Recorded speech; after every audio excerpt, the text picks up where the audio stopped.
Hello and welcome to my final league match from the B division against Triple Range Merge.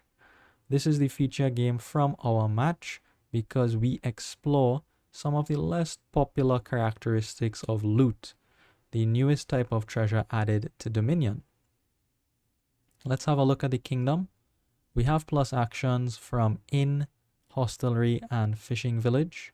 We have trashing or thinning from Crystal Ball, upgrade, moneylender, and remake. Gain also comes from upgrade and remake. Sometimes jester if you get lucky. Finally, the most critical part of this kingdom is the draw. The only way to increase your hand size to get plus cards is through horse, either through hostelry gains or by the way of the horse. You can play any of your action cards at any point in time as a horse. You get 2 cards and an action instead of resolving the written text on the action card. My focal point for this game was the loot. How do we gain loot here? Loot comes from the cursed jester. When you gain a jester, you gain a loot and a curse with it. Why did I want to make loot the focal point of the deck? First, loot gives a lot of coin and plus buy for a single card. Second, the presence of upgrade and remake here means that you can upgrade or remake your loot into the 8-cost province. The 7-cost loot goes into the 8-cost province. It's not very often that the price of the loot comes into play, but in this particular kingdom, it is a crucial feature of the treasure. Now, because the way to gain loot involves the cursed jester, it is very important that I get my deck as thin as possible so that I can gain those loot treasures alongside those curses and trash out the curses ideally and still have the loot in the deck and reap the benefits from those loot. I want to open with a remake in order to achieve that plan. I believe remake is the best choice of trashing on the opening. Instead of moneylender, remake trashes 2 cards instead of 1. Remake will trash estates, moneylender cannot trash estates, and remake can turn loot into provinces in the endgame. Moneylender cannot interact with loot in any way whatsoever. My opponent opens with a 3-4, they get a silver. I get a remake and I also get a silver. The other option on the 3 there was the fishing village. You can use the fishing village for money or you can use it as a horse. That is up to you depending on your hand, of course. I wanted the silver here for a couple reasons. One, it is more likely to get me to 5. I would like an upgrade. Upgrade will help me to trash and get closer to that thin deck more quickly. And just like remake, upgrade can turn loot into provinces in the end game. The other reason why I wanted a silver was because of hostelry. I had intentions of gaining horses via hostelry. The silver in play allows me to use less treasures to be able to buy a hostelry. In other words, I can keep more treasures in hand, discard those when I gain the hostelry to gain more horses. Fishing village is overall just less money. Remake comes early for my opponent. Very good of them. Very good for them, sorry. They trash an estate, they turn it into a fishing village.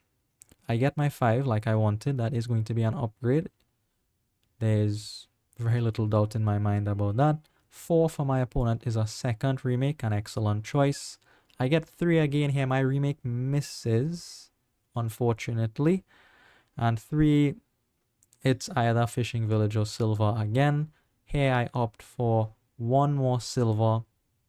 5 is a much better price point here than 4. I can get potentially another upgrade or a crystal ball. Also, with the 2 silvers in the deck now, I can play both of them if they come together and then buy a hostelry, discard the rest of my coppers, maximize the number of horses I gain. Over to Triple Range Merge, they're 5, and instead of an upgrade, they go for a crystal ball first. I found that a bit odd. Not only does my remake miss here, but it doesn't find any estates. We just trash 2 coppers and pass it back to triple range. They see another remake play, trashing another estate. They get a fishing village for their estate. I am only able to get up to 4 here, and I also get a second remake. Not a great shuffle for me. My opponent is way ahead on the thinning. They play their fishing village as a horse. That's not a real fishing village, that is a horse. They do play the second one as a fishing village though. They go for a trash with the remake, another trash with the crystal ball. Gets them to 3, gets us silver. Upgrade turns my estate into a fishing village this time. Now that I have the 2 silver, I just want to see my upgrades and remakes more quickly. The 2 silver, as we mentioned, is for the hosteleries so that I can gain horses. And 5 is going to be a crystal ball for me. Maybe it should have been another upgrade. I get the crystal ball. It trashes and it could play loot from the top of the deck or remakes or something like that. We'll see how it goes. Remake again for triple range merge, trashing 2 more coppers. They have no more estates and they get a fishing village again. Very flexible card for a thin deck like triple ranges. They could be either an actual village for the money or they could draw a couple cards with it. My remakes collide, which isn't the worst because they are good 5 costs in this kingdom. I do choose to remake one of my remakes into another crystal ball. Not yet time for the jester. I said it's the focal point, but my deck has to be prepared to clean out the curses and gain the loot. So I need draw and a thinner deck to do that. I'll wait one more shuffle. Estate here goes into fishing village and I buy another fishing village again. I have no intention of playing these fishing villages. I don't expect to miss 5 with this deck now. They're all horses. Just think of them as horses. Remake into Jester for triple range merge. So they have the same plan as I do. They want to play with loot. And the first loot is a sextant. They gain the curse with that, of course. And they get to 5 again here. Is it going to be another Jester? It is. And they gain doubloons, which gains them a gold and a second curse. They have a much thinner deck, so it's reasonable there for them to start gaining loot. One of my fishing village gets returned to the pile, goes as a horse. The upgrade is kept as an upgrade, of course. We switch that estate for a fishing village. This isn't a great draw. We're able to trash a copper with one of the crystal balls at least. And I am going to stop here and not get the jester.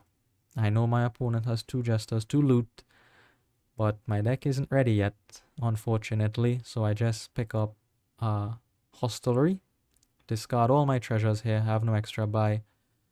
So I might as well use the extra money to gain horses. Finally, now my opponent gets an upgrade. I thought that was a bit late, but it still has a lot of use. Fishing village as horse, horse as horse. And I find my upgrade.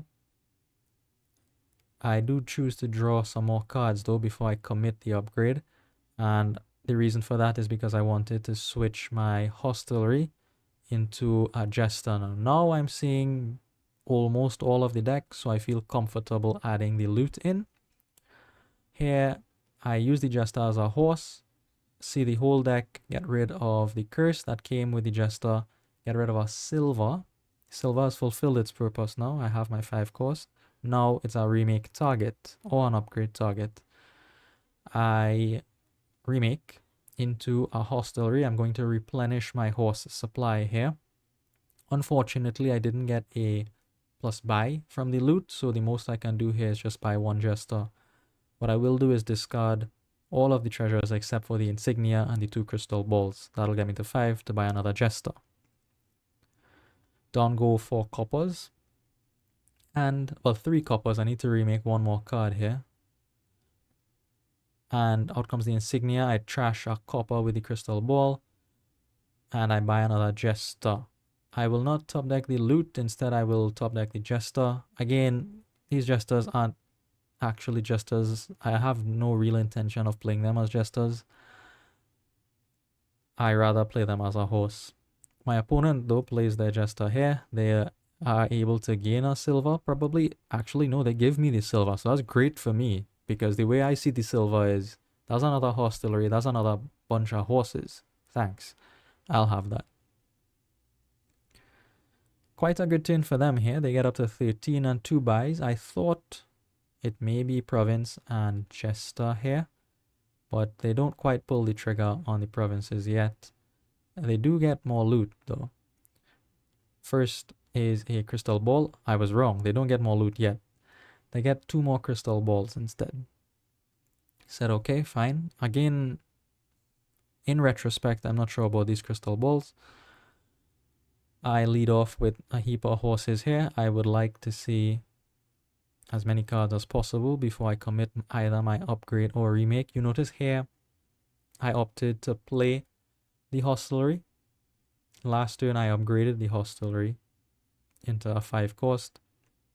The reason here is I have some thoughts of maybe playing remake or upgrade. Sorry, not upgrade, playing remake first and then drawing the cards that I gain with the remake. Let's see if I actually get up to that or not. Upgrade comes out, trashes a curse out. That Jester goes back as a horse. I choose now to remake a silver into another hostelry, discarding only a couple coppers here, I believe. Because if I counted properly, I get up to 10 and 2 buys here.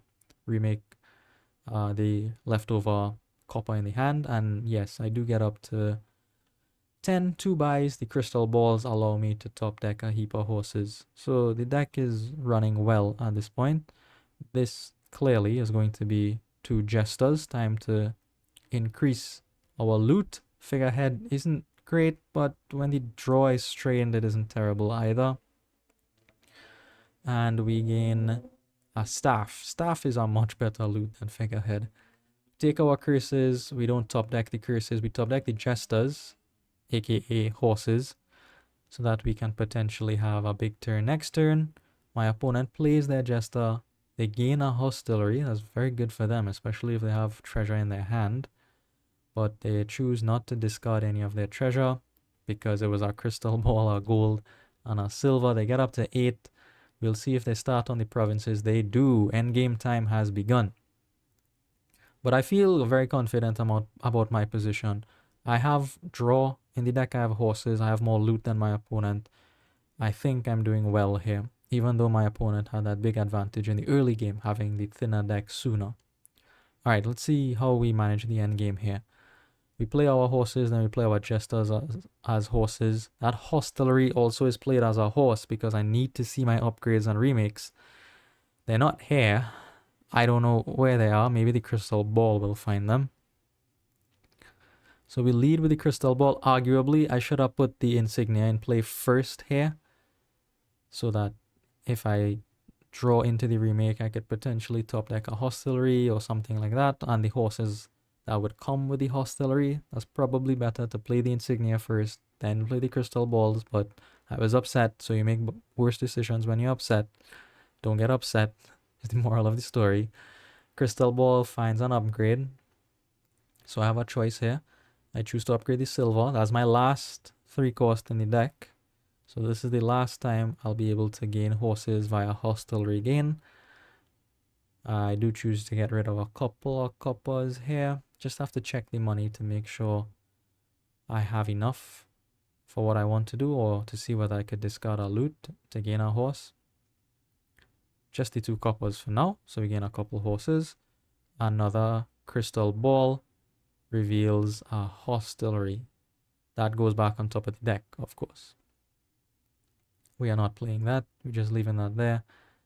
Figurehead, insignia, jewels, and staff. Very nice loot. Allows me to thin 2 curses from my deck. Great. Now we get up to 14 and 3 buys. What does he play here? Do you buy a province, or do you continue to build by picking up a couple Jesters and a hostelry, something like that? My answer is time to province. The reason is because draw in my deck is going to get short very soon. As I mentioned just now, that silver that I upgraded was the last 3 cost in the deck. There's no other elegant way for me to gain horses via upgrade or remake mid-turn anymore, unless I buy 3 costs now. But I don't think I have the time for that, so I'm going to start on the provinces, and here the crystal balls will start to pull their weight by revealing loot from the top of the deck when the draw from the horses runs out, that is. 6 is going to be what turns out to be my last jester for the game, I believe. We get a nice loot, the sextant, and we top deck the jester. Pass it back to triple range merge. Let's see what they get up to here. They play their jester. Could have been a horse. They opt to give me a copper, which isn't the worst. You know, I might still be able to pick up a hostelry, and then I would discard those coppers for horses. We'll see. We'll see. They might just get in the way too. I don't know. Sextant here means triple range merge will probably set up a great turn next turn. Actually, they set up this turn. They use the sextant to set up the reveals from the crystal balls. So they get up to 12 on 2 buys. Is going to be another province and is going to be a remake. I missed this for the earlier part of the game, but triple range merge doesn't have any remakes in their deck, I think. Either they trashed them, I believe. They trashed both of them. I have the remake, but the remake makes sense there in the end game. As we mentioned, remake loot, that's 2 provinces. That's a massive, massive points difference. Alright, figurehead draws me cards. We lead with the horses, of course. This was a mistake. I played the jester plainly, but I wasn't meant to do that. I misclicked. However, at that time, my opponent had the shield in hand and they auto-played the shield. So then the game asks you, would you still like to play your jester as a jester because your opponent could block your attack? And then obviously you say no, I'd much rather play it as a horse. And then we keep going here. So it was a bit of fortune for me. We take it, of course. Hostelry, I play this as a hostelry. Again, it could be a horse. I wasn't entirely sure if it should be a horse at this point, but we play it as a hostelry. The second one gets played as a horse though, and we almost draw until the end of the deck here. Upgrade is going to trash out the copper. At this point, I am thinking about making plays with the loot and upgrade and remake. So the reason for that is because I have no more draw in the deck. The horses are gone. I don't have very many actions. Just this one hostelry can be played as a horse. This turn, I had the extra 2 cards from the figurehead. I won't have that next turn. So here I decided to go big on the points. And it is possible here for me, I believe, to gain 4 provinces. I can upgrade one of the loot, let's say insignia. Then I can remake 2 more of the loot, let's say jewels and staff. And then I have the sextant left over, a couple coppers, that's 5. Crystal ball 6, crystal ball 7, and I believe the top of the deck is copper. While in game, I didn't know that. I couldn't figure out what the top of the deck was, so instead I just went for 3 provinces here. So we changed the jewels into a province. I trashed the curse, I trashed the insignia for a province, and crystal ball, yeah, there's the copper. So if I was tracking properly, could have been 4 provinces there. That was 100% winning, probably. But instead, we are only able to get up to 3. Sextant will clear those provinces off the top of the deck there.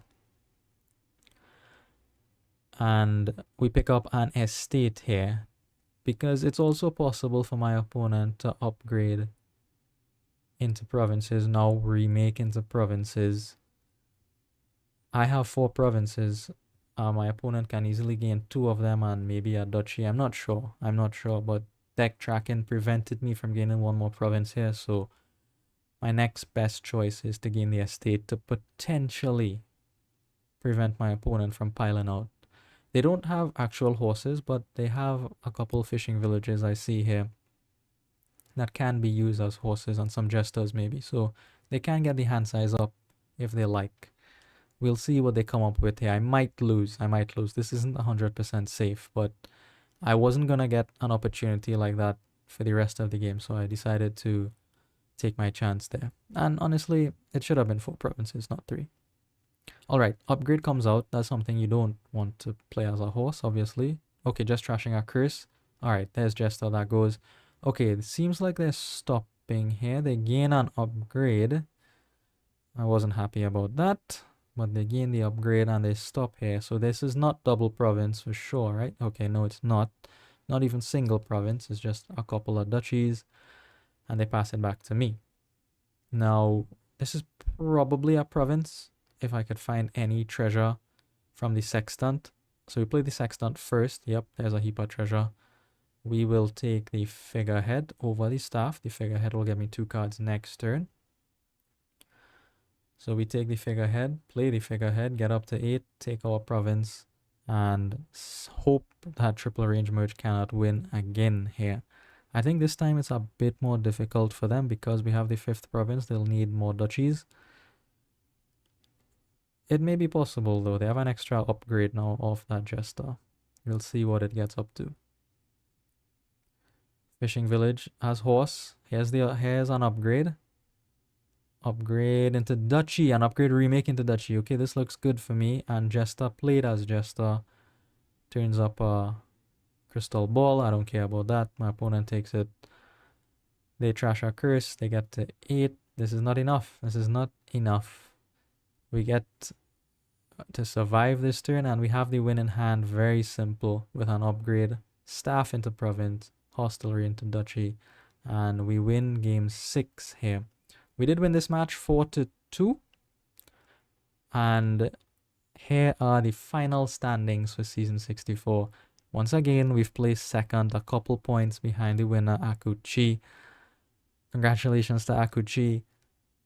We are still in the B division for next season. Thank you for watching, and I'll see you in the next one.